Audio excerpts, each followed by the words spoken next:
দুপুর বন্ধুরা, সকল বন্ধুকে স্বাগত জানাই। ছোট্ট একটা মিনি ব্লগ নিয়ে চলে এসেছি। দেখুন, আলু ঝিরি করে কেটে নিয়েছি।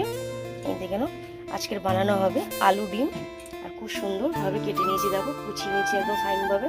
একটা ডিম আমি ওতে ভেঙে দেবো, আর আমি দেবো ওতে গোলমরিচ, নুন, লঙ্কা গুঁড়ো, হলুদের গুঁড়ো, এই সব রকম মশলা দিয়ে দিয়েছি।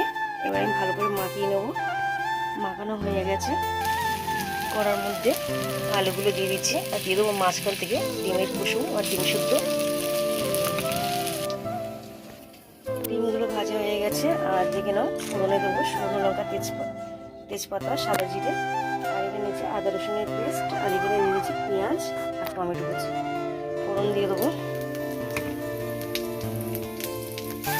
টমেটো আর পেঁয়াজ ভালোভাবে ভাজা হয়ে গেছে। মশলাগুলো দিয়ে দেবো। কষানো হয়ে গেছে, জল দিয়ে দেবো।